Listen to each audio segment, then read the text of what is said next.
श्री गणेशाय नमः।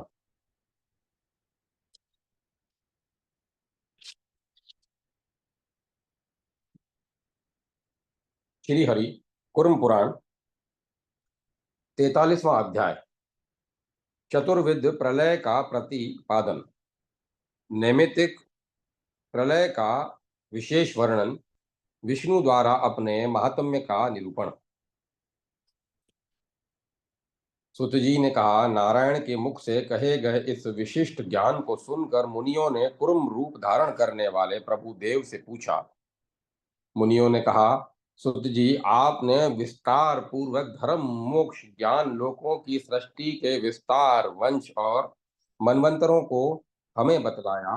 माधव, भूत भवेश जैसा आपने पूर्व में पुराण लक्षण के प्रसंग से प्रतिसर्ग के विषय में बतलाया है, तदनुसार अब हमें प्राणियों के प्रतिसर्ग के विषय में बतलाएं।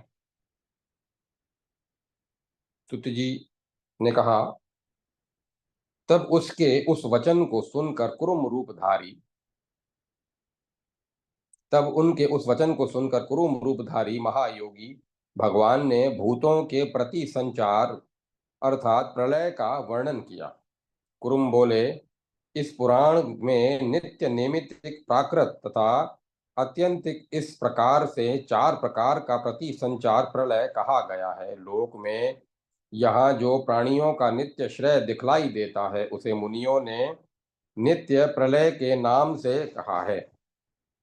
कल्पांत में ब्रह्मा ही निद्रा के निमित्त से होने वाले तीनों लोकों के प्रति सर्ग प्रलय को विद्वानों ने नैमित्तिक प्रलय कहा है।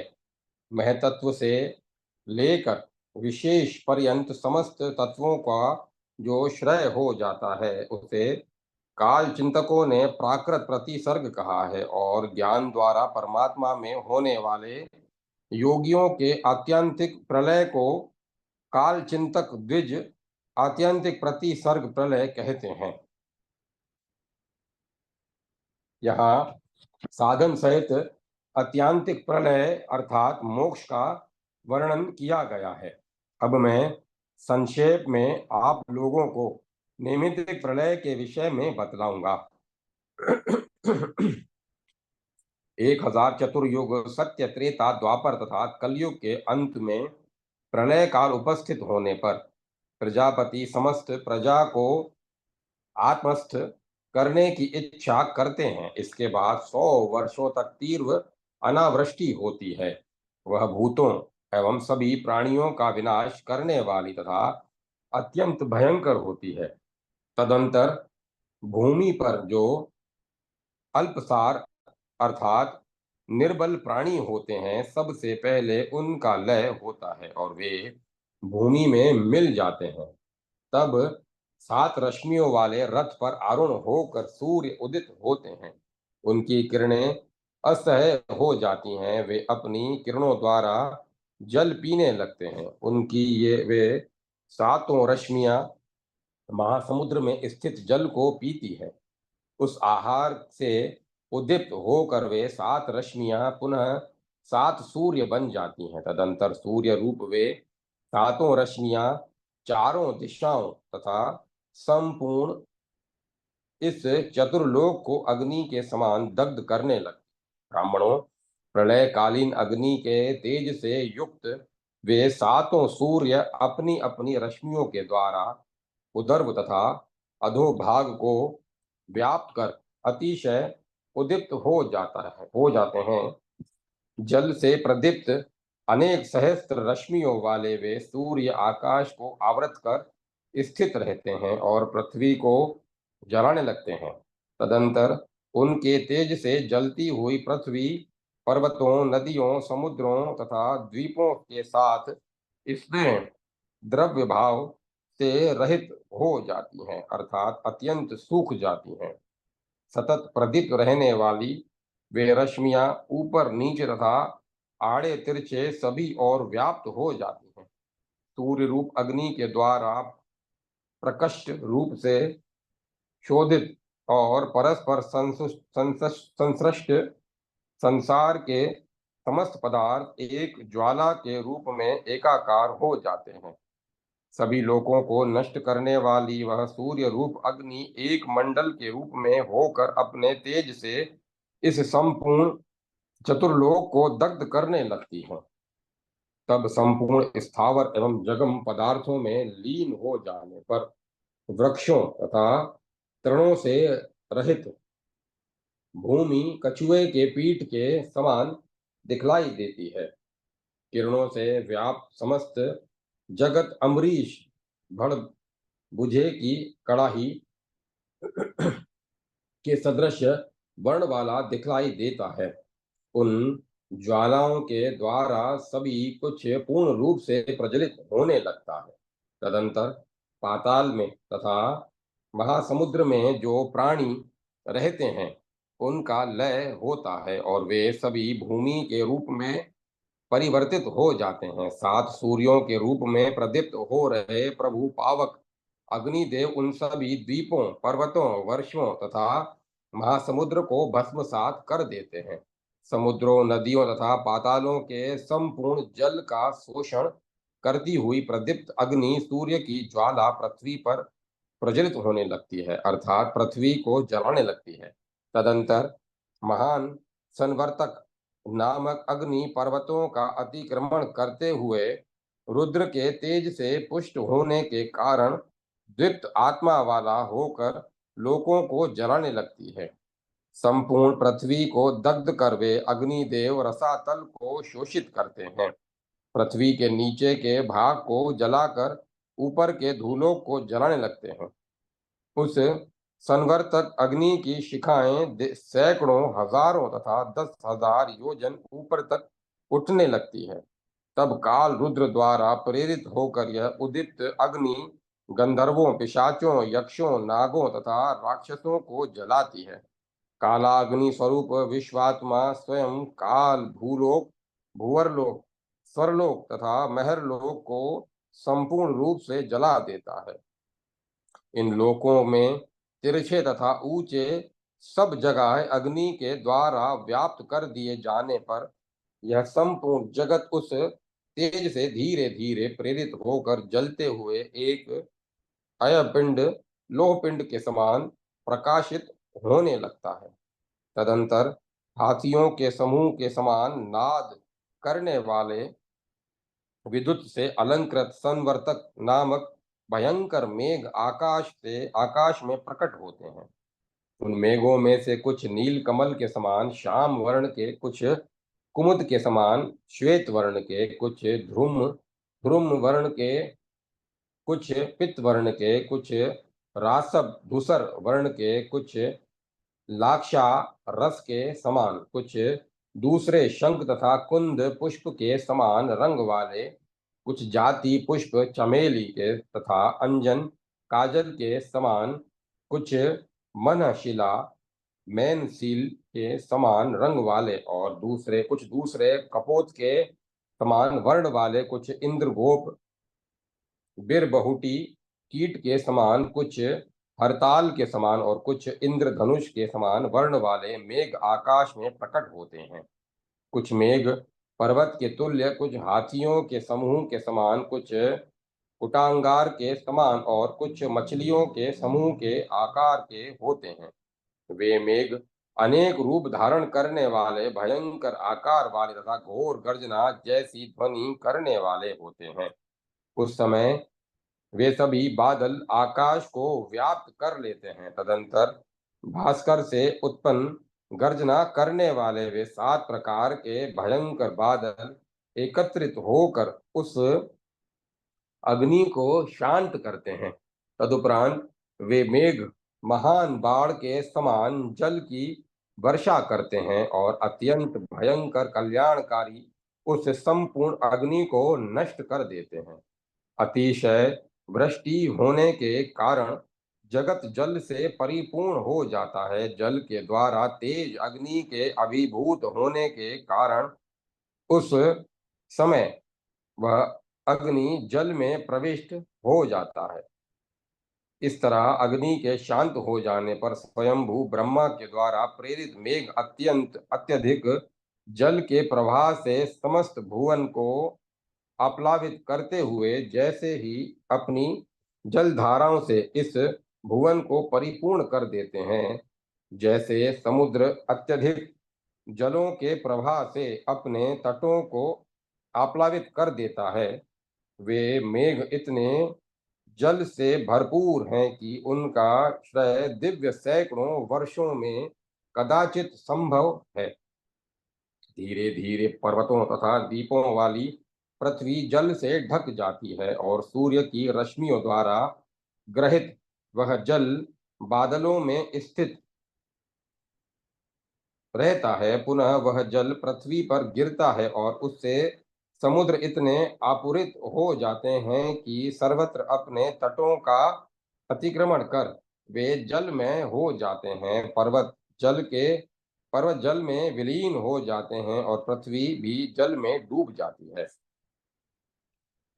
उस भयंकर एकार्ण समुद्र में स्थावर जगम सभी के लीन हो जाने पर योग निद्रा का आश्रय ग्रहण कर देव प्रजापति शयन करते हैं।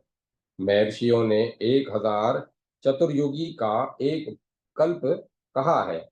अभी जिसका विस्तार बतलाया गया है वह वराह कल्प इस समय चल रहा है। ब्रह्मा विष्णु तथा शिवात्मक असंख्य कल्प हैं। पुराणों में काल चिंतन मुनियों ने उनका वर्णन किया है। सात्विक सत्य प्रधान कल्पों में हरि का अधिक महात्म्य होता है। तामस तमह प्रधान कल्पों में शंकर का और राजस रजह प्रधान कल्पों में प्रजापति ब्रह्मा का अधिक महात्म्य होता है। इस समय प्रवर्तमान वराह कल्प सात्विक कल्प है। अन्य भी सात्विक कल्प हैं, उनमें मुझे कुरुम भगवान का आश्रय ग्रहण करना चाहिए। उन कल्पों में योगी जन ध्यान तप और ज्ञान प्राप्त कर उनके द्वारा शंकर की तथा मेरी आराधना करके परम पद को प्राप्त करते हैं। जगत के एकारण हो जाने पर माया का अधिष्ठाता मैं सत्व का आश्रय ग्रहण कर माया में योग निंद्रा में स्थित हो जाता हूँ। उस समय जनलोक में विद्वान महात्मा महर्षिगण तपस्या तथा योग रूपी नेत्रों के द्वारा निद्रा लीन काल स्वरूप मेरा दर्शन करते हैं। मैं पुराण पुरुष भू भ्रुव प्रभव तथा विभु हूँ। मैं हजारों चरणों वाला श्री संपन्न हजारों किरणों वाला तथा हजारों नेत्रों वाला हूँ। मैं ही मंत्र अग्नि ब्राह्मण गो कुश एवं समीधा हूँ और प्रोक्षणी ध्रुव यज्ञ पात्र सोम तथा घृत भी मैं ही हूँ। मैं ही संवर्तक अग्नि महान आत्मा पवित्र तथा परम यश हूँ। वेद वेद जिसे जाना जाता है, प्रभु गोप्ता रक्षक गोपति इंद्र एवं वाणी के स्वामी और ब्रह्मा का मुख आविर्भाव स्थल भी मैं ही हूँ। मैं अनंत तारक योगी गीत गतिशीलों में श्रेष्ठ हंस प्राण कपिल विश्वमूर्ति सनातन क्षेत्रज्ञ प्रकृति काल जगद्विज और अमृत स्वरूप हूँ। मैं ही माता पिता तथा महादेव हूँ।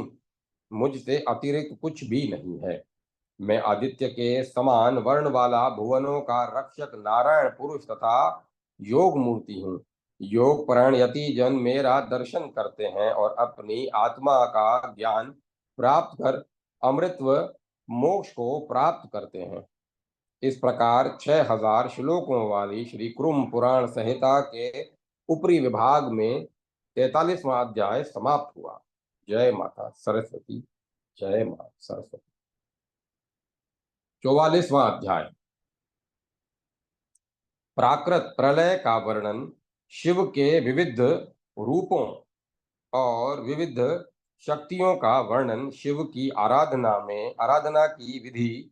मुनियों द्वारा कुरुम रूपधारी विष्णु की स्तुति। कुरुम पुराण की विषानुक्रमणिका का वर्णन कुरुम पुराण की फलश्रुति तथा इस पुराण की वृत्त श्रोत्र परंपरा का प्रतिपादन महर्षि व्यास तथा नारायण की वंदना के साथ पुराण की पूर्णता का कथन। भगवान कुरुम ने कहा, इसके अनंतर अब मैं उत्तम प्राकृत प्रलय का संक्षेप में वर्णन करूंगा, उसे आप सब श्रवण करें। द्वितीय, ब्रह्मा की आयु दिव्य 100 वर्ष की है। इस काल को पर कहते हैं। इसका आधा भाग परार्ध होता है। द्वितीय परार्ध अर्थात ब्रह्मा की परमायु दिव्य 100 वर्ष का समय के बीत जाने पर समस्त लोकों का लय करने वाला काल रूप अग्नि संपूर्ण जगत को भस्मसात करने का निश्चय करता है। महेश्वर देव अपनी आत्मा में आत्मा जीवात्मा को आविष्ट कर देवताओं, असुरों तथा मनुष्यों से युक्त संपूर्ण ब्रह्मांड को दग्ध करते हैं। भगवान नील लोहित महादेव भीषण रूप धारण कर उस अग्नि में प्रविष्ट होकर अर्थात महाकाल रूप होकर लोक का संहार करते हैं। सौर मंडल में प्रविष्ट होकर उसे पुनः अनेक रूप वाला बनाकर सात सात किरणों वाले सूर्य रूपधारी वे महेश्वर संपूर्ण लोकों को दग्ध करते हैं। समस्त सत्व पदार्थों को दग्ध करके वे महेश्वर देवताओं के शरीर पर सभी को जलाने में समर्थ ब्रह्मशीर नामक महान अस्त्र को छोड़ते हैं। संपूर्ण देवताओं के दग्ध हो जाने पर श्रेष्ठ समुद्र हिमवान की पुत्री देवी पार्वती अकेले ही साक्षी के रूप में उन शिव के पास स्थित रहती हैं।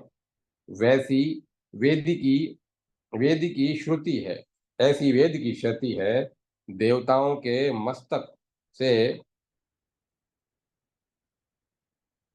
देवताओं के मस्तक के कपाल से निर्मित माला को आभूषण रूप में धारण करने वाले, हजारों नेत्रों वाले, हजारों आकृति वाले, हजारों हाथ पैर, हजारों किरण वाले, भीषण दृष्टा दाढ़ के कारण भयंकर मुखों वाले, प्रदीप्त अग्नि के समान नेत्रों वाले, त्रिशूली चा, चारम चमरा चर्मांबरीधारी वे देव महेश्वर अनंत सूर्य एवं चंद्र के समूहों से समस्त आकाश मंडल को व्याप्त कर ऐश्वर्य योग में स्थित हो जाते हैं और भगवती पार्वती को देखते हुए परमानंद में अमृत का पान कर स्वयं तांडव नृत्य करते हैं। पति के नृत्य रूपी अमृत का पान कर परम कल्याण रूपिणी देवी पार्वती योग का आश्रय लेते हुए त्रिशूली शिव के शरीर में प्रविष्ट हो जाती हैं।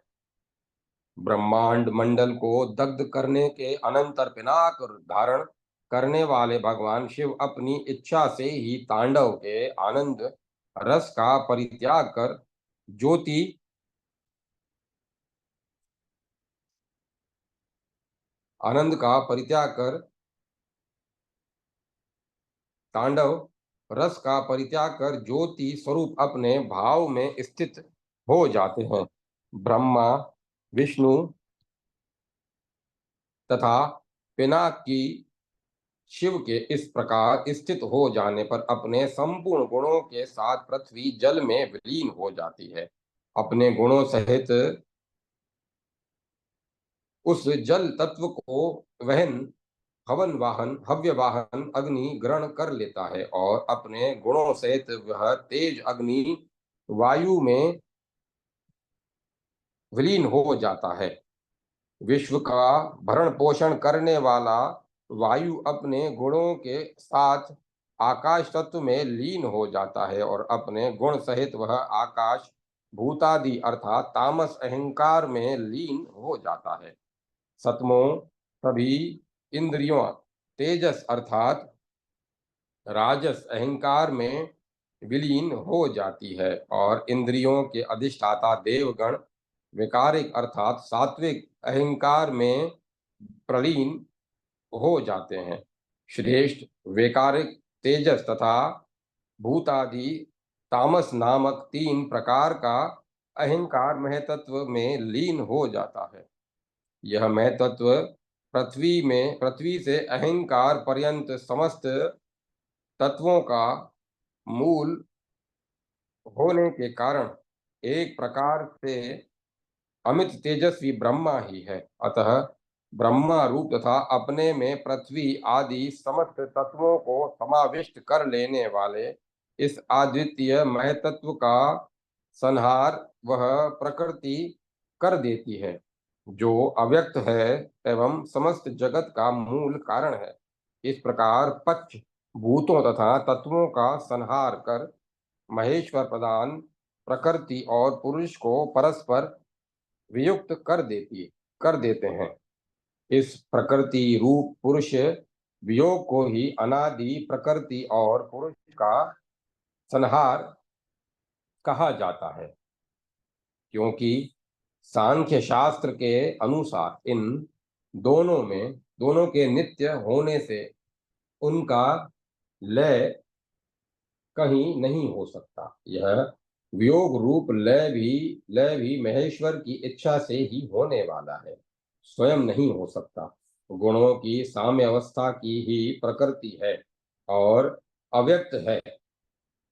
जगत का मूल कारण प्रधान है, वह अचेतन है, इसे माया के रूप में समझना चाहिए। कुटस्थ अद्वितीय 25वां तत्व रूप आत्मा चिन्ह में चेतन होता है। मुनि गण इस साक्षी महान इसे साक्षी महान तथा पितामह कहते हैं। इतने से यह स्पष्ट है कि महेश्वर की शाश्वत शक्ति ही संहार करती है। श्रुति का भी यही कथन है कि रुद्र प्रधान अर्थात प्रकृति से विशेष अर्थात स्थूल भूत पर्यंत सभी तत्वों को दग्ध करते हैं। ज्ञान परायण सभी योगियों का अत्यंतिक प्रणय भी शंकर ही करते हैं। इस प्रकार सबको अपने वश में रखने वाले ये भगवान रुद्र ही संहार करते हैं। श्रुति के अनुसार जगत की स्थापना करने वाली रुद्र की मोहनी शक्ति को ही नारायण कहते हैं।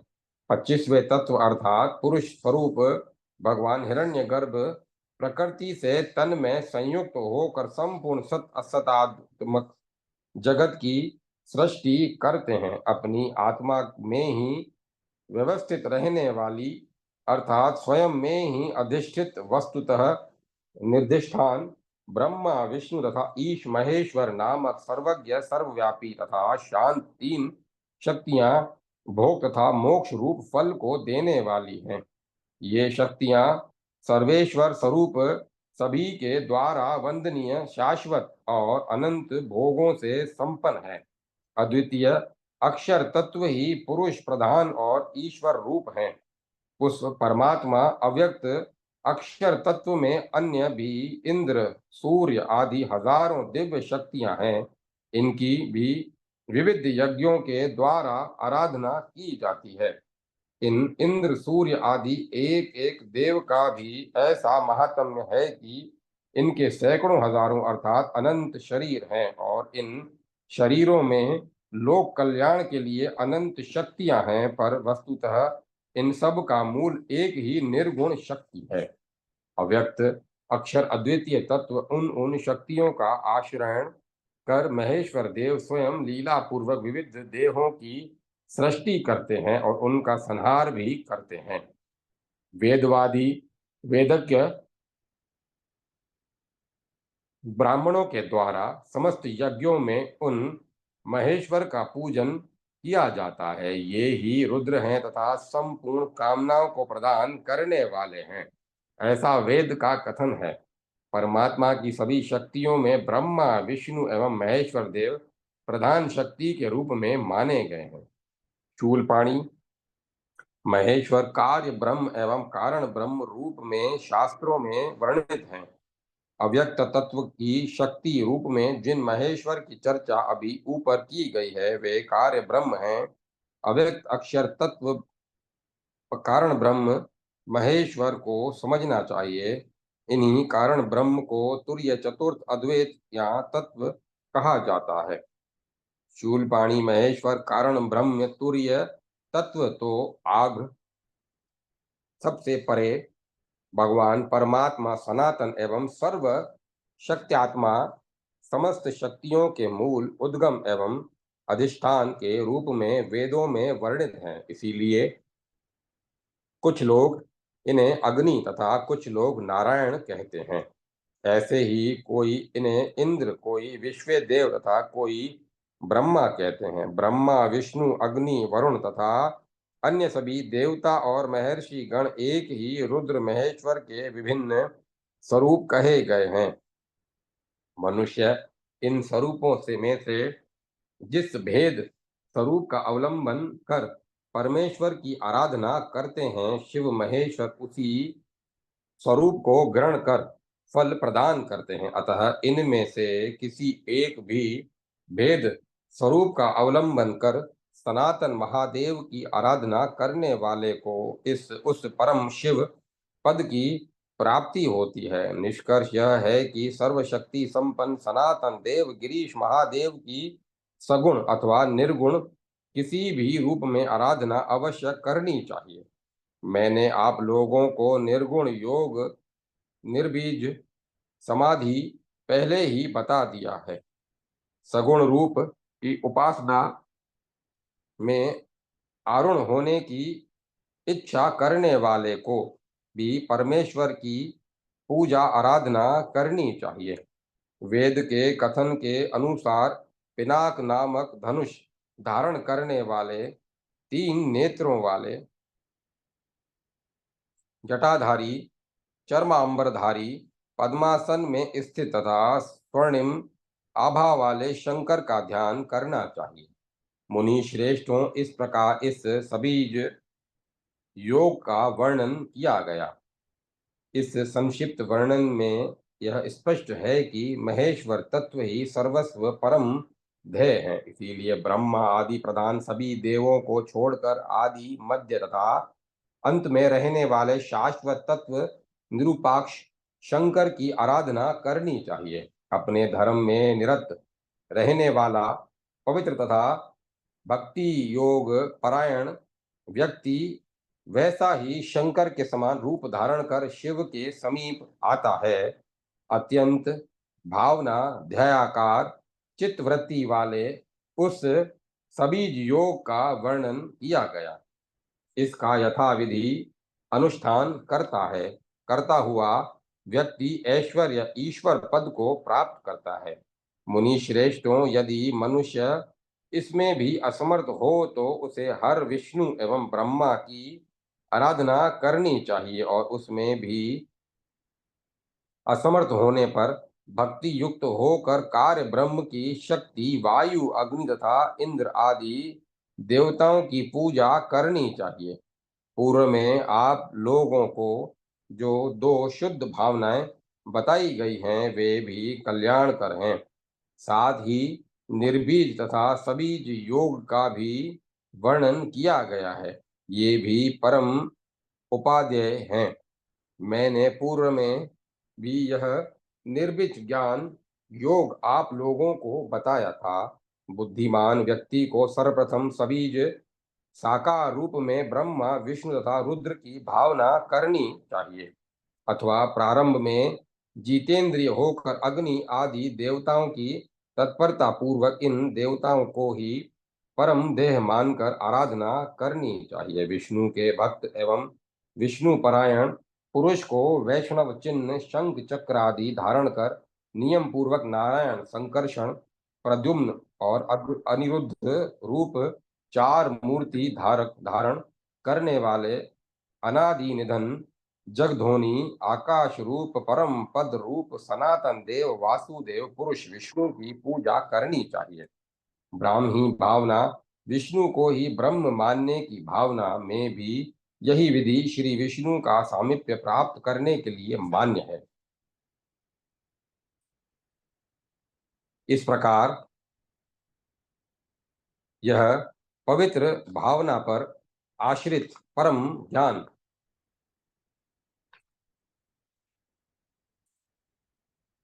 बतलाया गया।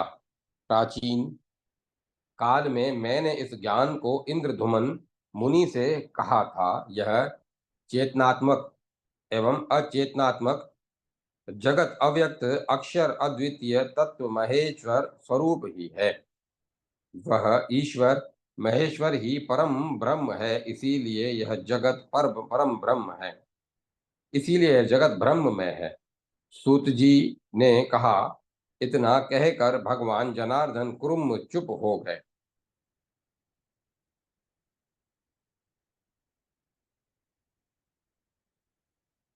तब इंद्र के साथ मुनिगण माधव विष्णु कुरुम की स्तुति करने लगे।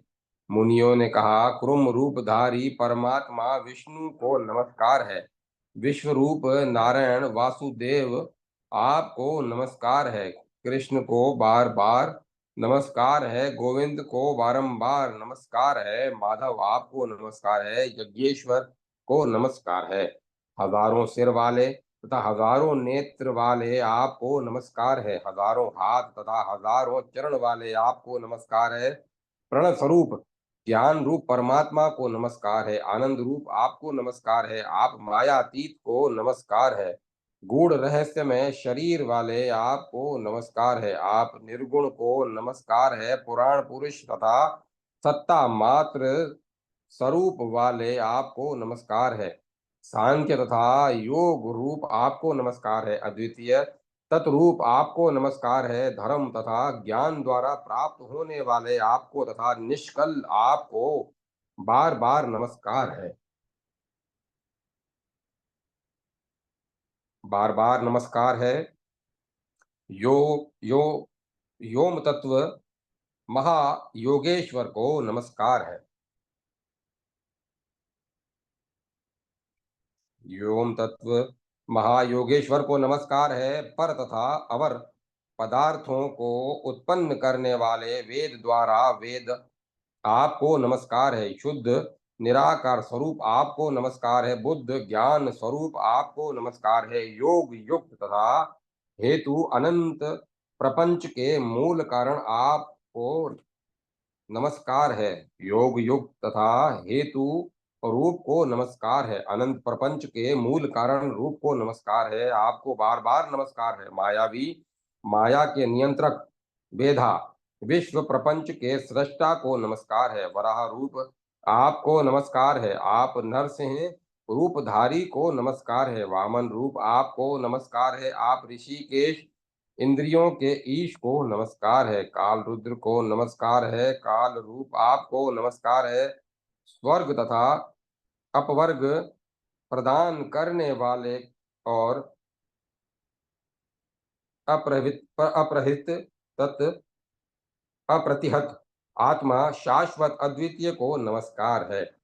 योगाधीन गम्य योगी और योगदाता को नमस्कार है। देवताओं के स्वामी तथा देवताओं के कष्ट का शमन करने वाले आपको नमस्कार है।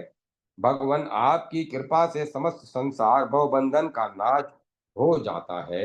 हमें आपसे यह ज्ञान प्राप्त हुआ है, जिसे जानकर अमृतत्व की प्राप्ति होती है। हम लोगों ने विविध धर्म वंश मनवंतर सर्ग प्रति सर्ग तथा इस ब्रह्मांड के विस्तार के विषय में आपसे सुना। आप ही संपूर्ण जगत के साक्षी विश्वरूप और परम नारायण हैं। अनंत आत्मान आप ही हम लोगों की शरण और गति हैं। आप हमारी रक्षा करें।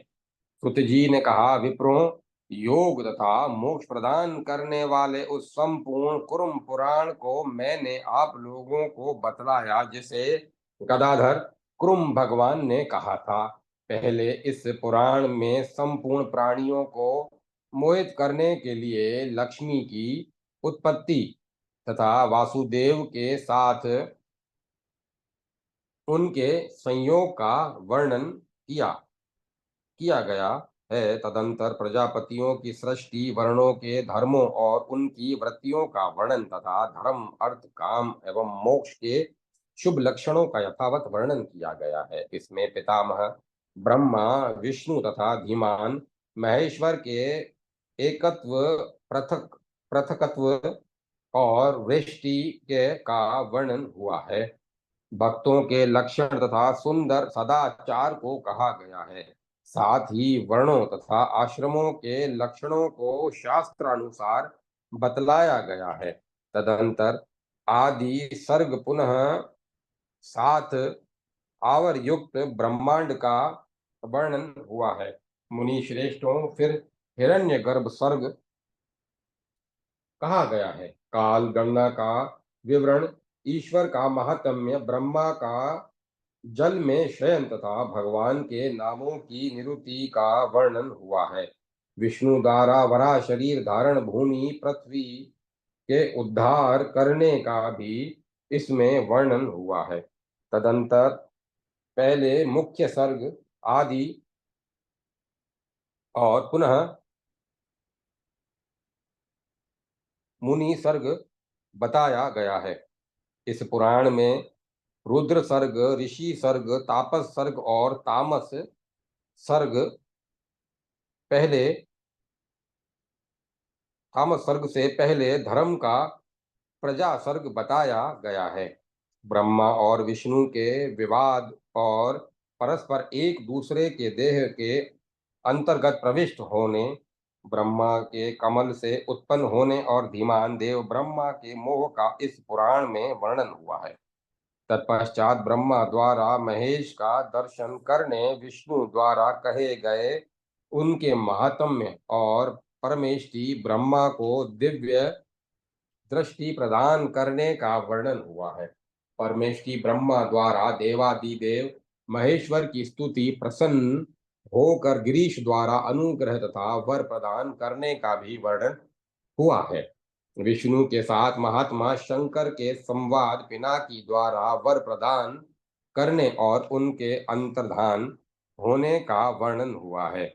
विप्रों, इसमें प्राचीन काल में हुए मधु केटव के वध का तथा देव विष्णु के नाभि कमल से ब्रह्मा के अवतार का वर्णन हुआ है। तदंतर विष्णु से देव ब्रह्मा के एक ही भाव को कहा गया है और ब्रह्मा का मोहित होना तदंतर हरि से चेतना प्राप्ति को बताया गया है।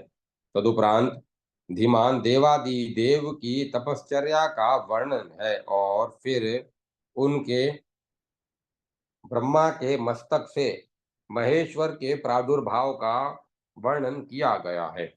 रुद्रों की सृष्टि करने पर ब्रह्मा के द्वारा उसके प्रतिषेध का वर्णन हुआ है। देवादिदेव शंकर के ऐश्वर्य एवं ब्रह्मा को वरदान और उपदेश देने का वर्णन हुआ है। इसके पश्चात रुद्र के अंतर्ध्यान होने, ब्रह्मा की तपश्चर्या, देवादिदेव के दर्शन और उनके नर नारी शरीर धारण करने का वर्णन किया गया है।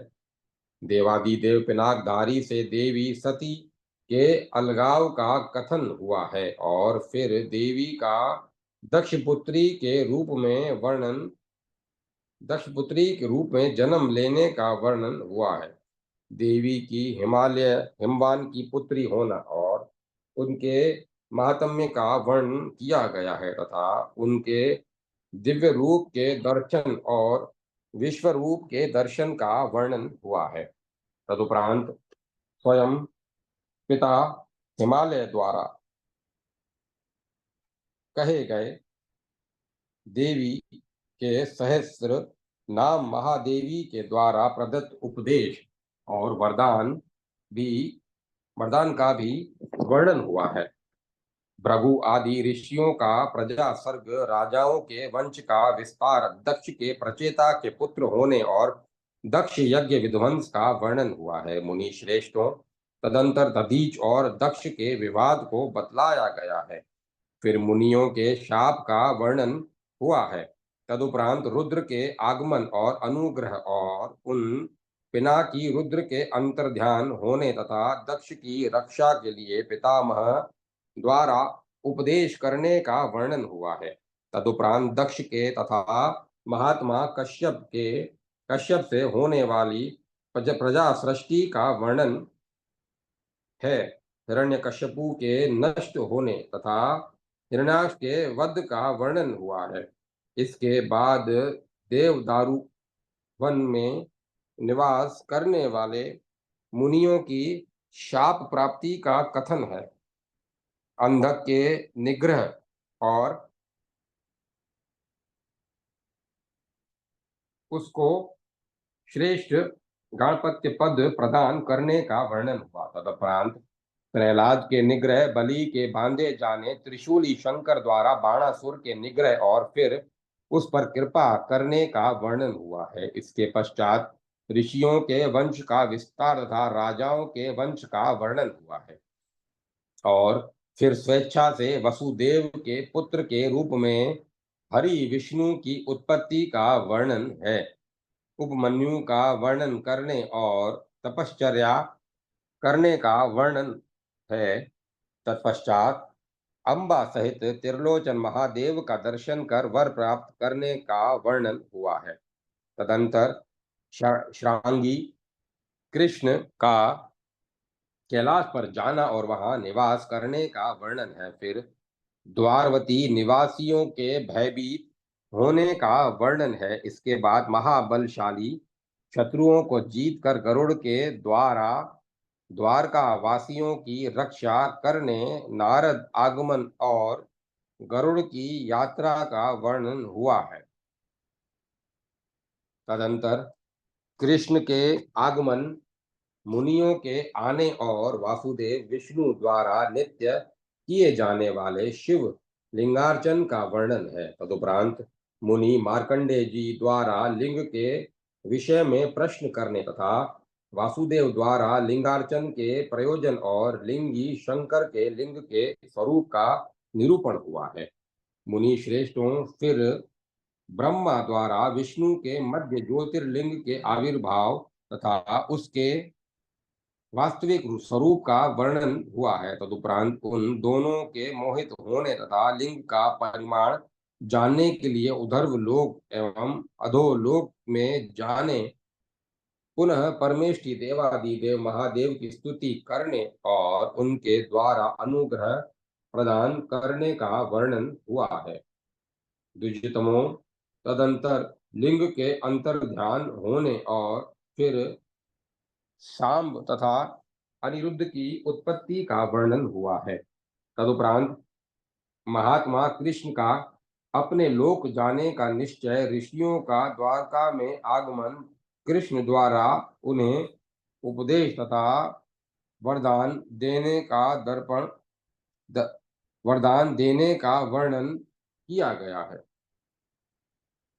इनके अनंतर कृष्ण का स्वधाम गमन, अर्जुन द्वारा कृष्ण देवपायन का दर्शन एवं उनके द्वारा कहे गए सनातन युग धर्मों का वर्णन हुआ है।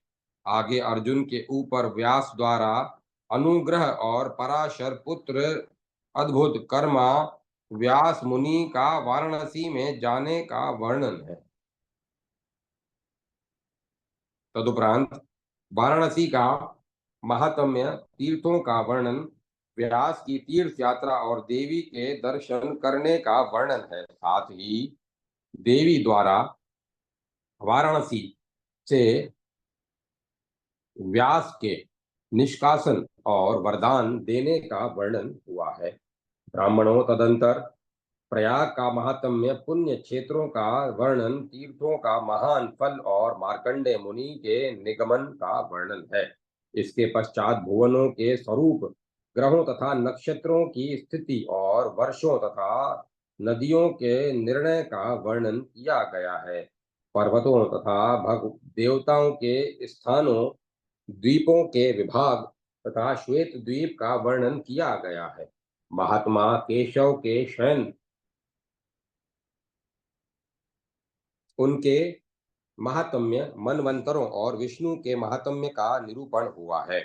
मुनि श्रेष्ठों तदंतर वेद की शाखाओं का प्रणयन, व्यासों का नाम परिगणन और अवेद अवेद वेद ब्रह्म सिद्धांतों तथा वेदों का कथन किया गया है। इसके अनंतर योगेश्वरों की कथा, उनके विशिष्यों का वर्णन और ईश्वर संबंधी अनेक गुह गीताओं का उल्लेख हुआ है।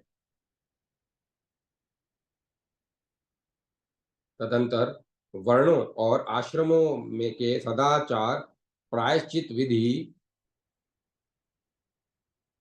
रुद्र के कपाली होने और उनके भिक्षा मांगने का वर्णन हुआ है। द्विजों, इसके बाद पतिव्रता का आख्यान, तीर्थों के निर्णय और मंगल मंगड़क मुनि के निग्रह करने का उल्लेख है।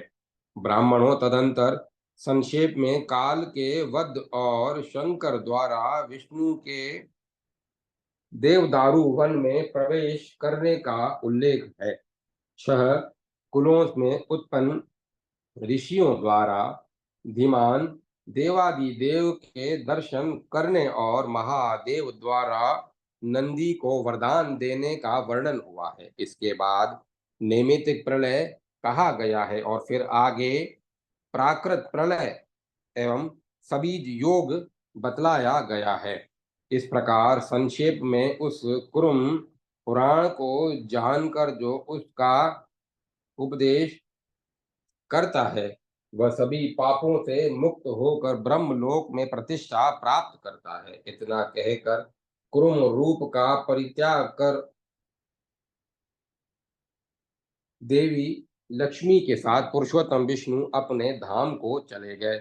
द्विजों, सभी देवताओं तथा मुनिगण भी परम पुरुष विष्णु के उपदेश रूपी अमृत को प्राप्त कर तथा उन्हें प्रणाम कर अपने अपने स्थानों को चले गए। यह श्रेष्ठ कुरुम पुराण कुरुम रूपधारी विश्व योनि साक्षात देवों के आदि देव विष्णु द्वारा कहा गया है। जो मनुष्य एकाग्र चित्त से नियम पूर्वक इस पुराण को पढ़ता है, वह सभी पापों से मुक्त होकर ब्रह्मलोक में प्रतिष्ठित होता है। जो पुरुष शास्त्रानुसार व्रतनिष्ठ होते हुए इस पुराण को लिखकर वैशाख मास में वेदज्ञ ब्रह्मा को दान करता है, उसका पुण्य सुनो। वह सभी पापों से रहित और सभी ऐश्वर्यों से संपन्न होते हुए मृत्यु के बाद स्वर्ग में प्रचुर मात्रा में दिव्य तथा सुंदर भोगों का उपभोग करता है। तत्पश्चात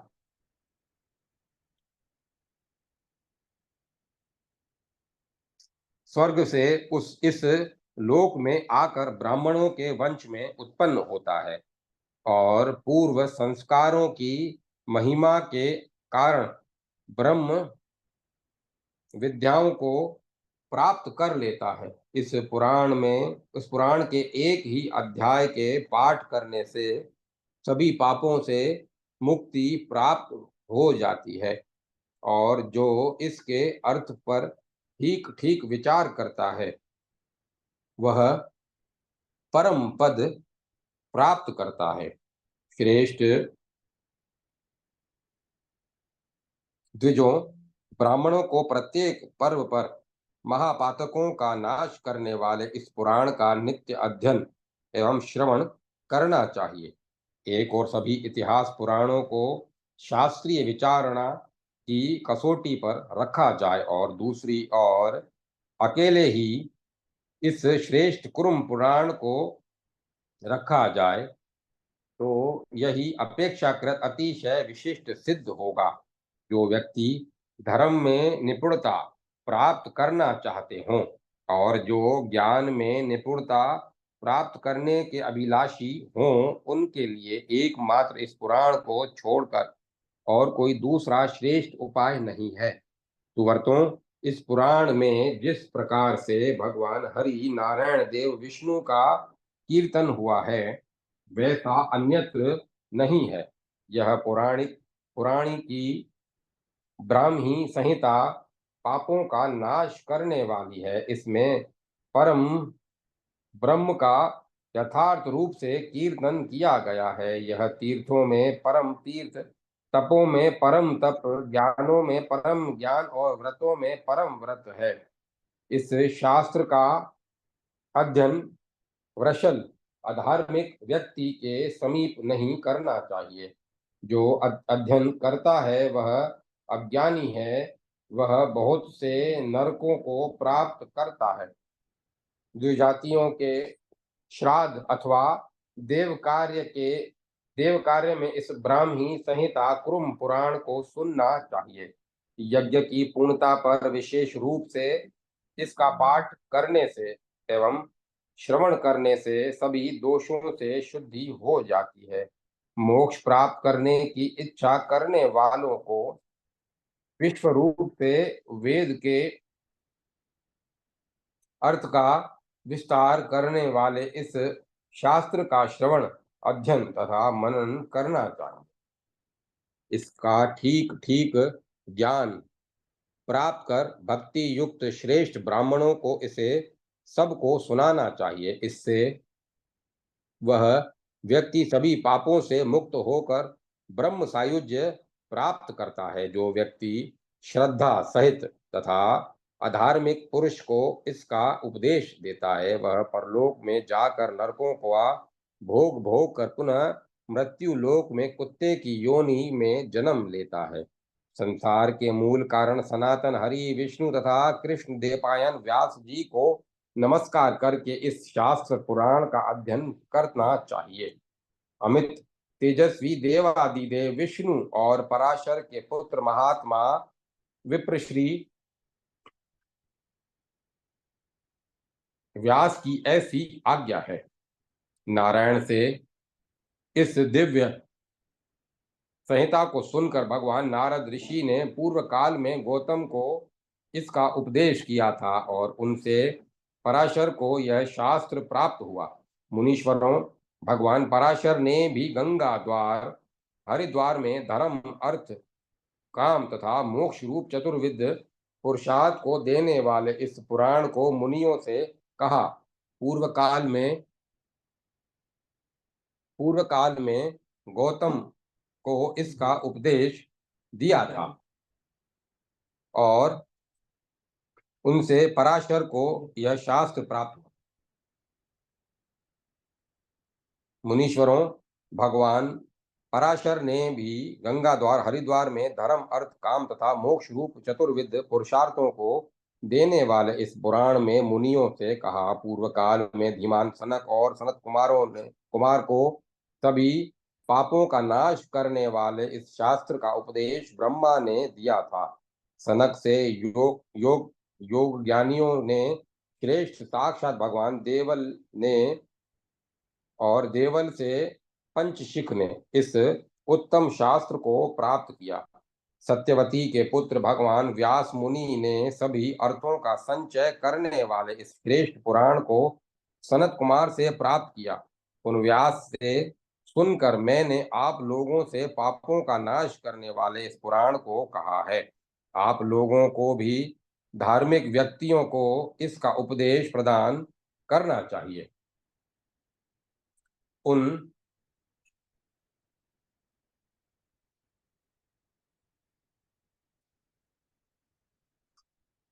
व्यास ने से सुनकर मैंने आप लोगों से पाप का नाश करने वाले इस पुराण को कहा है। आप लोगों को भी धार्मिक व्यक्ति को इसका उपदेश प्रदान करना चाहिए। पराशर के पुत्र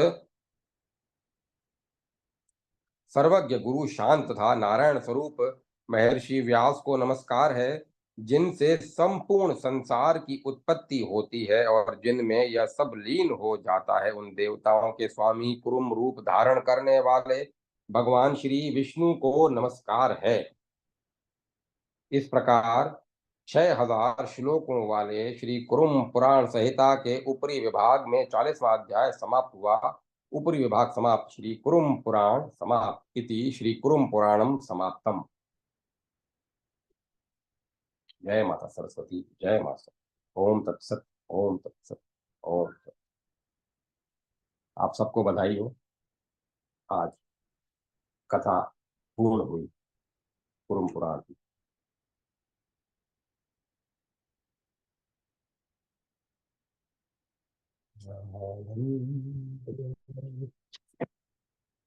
निकाल दो, निकाल दो एक कमर पे।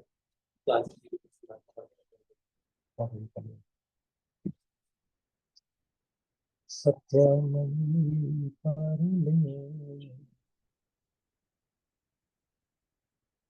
आनंदमयी।